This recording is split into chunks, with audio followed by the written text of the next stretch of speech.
Hello hi friends, welcome to my world my kitchen. ఈరోజు నేను మీకు సాంబార్ పొడి ఎలా ప్రిపేర్ చేయాలో చూపించబోతున్నానండి.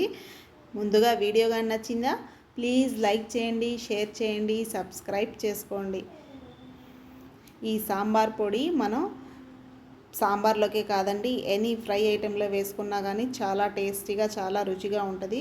మనం బయటికి వెళ్ళి తెచ్చుకోవాల్సిన అవసరం లేకుండా హోమ్ మేడ్ సాంబార్ పొడిని తయారు చేసేసుకుందాం.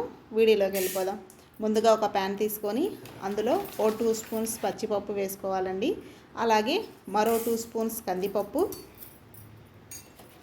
2 స్పూన్స్ మినపప్పు వేసుకొని వీటిని మనం చక్కగా దూరగా వేయించుకోవాలి. ఒక జస్ట్ 2 మినిట్స్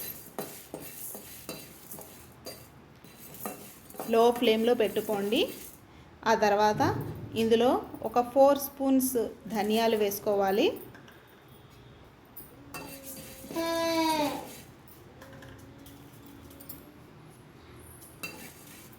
ఈ ధనియాలు కూడా కొంచెం ఫ్రై అయిన తర్వాత ఇందులో ఒక 2 స్పూన్స్ జీలకర్ర, అలాగే ఎండుమిరపకాయలు వేసుకోవాలండి, 50 గ్రామ్స్. ఇవంతా ఇప్పుడు మనకి చక్కగా దోరగా వేగిపోవాలి. ఆ తర్వాత ఇందులో ఒక 1/2 స్పూన్ మెంతులు వేసుకోవాలి. అలాగే ఒక 1/2 స్పూన్ మిరియాలు వేసుకొని చక్కగా దోరగా ఫ్రై చేసుకోవాలండి.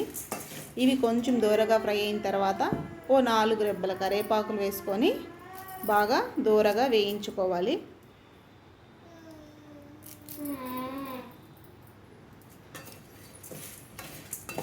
చూడండి, ఇప్పుడు ఇవంతా మనకి ఎక్కడా తడి అనేది లేకుండా దోరగా ఫ్రై అవ్వాలి.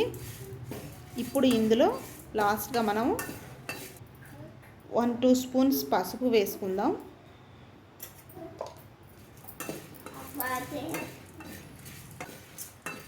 ఇలా పసుపు వేసుకొని వీటంతటిని చక్కగా ఫ్రై చేసుకోవాలి. చూడండి, ఇప్పుడు ఇవన్నీ మనకి దోరగా వేగిపోయినాయి. వీటిని మనం ఒక ప్లేట్లో తీసుకొని చల్లార్చుకుందాం. అలాగే ఇప్పుడు వీటిలో ఒక 10 వెల్లుల్లి రెబ్బల్ని వేసుకుంటున్నాము. అలాగే టేస్టింగ్ కోసం 2 స్పూన్స్ సాల్ట్ వేసుకొని చక్కగా చల్లారిన తర్వాత వీటిని జార్లో తీసుకొని మిక్సీ పట్టేసుకుందాం.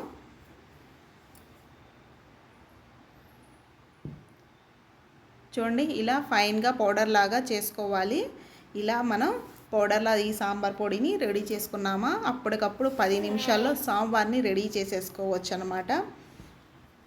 ఈజీగా హోమ్ మేడ్ సాంబార్ పొడి రెడీ అండి.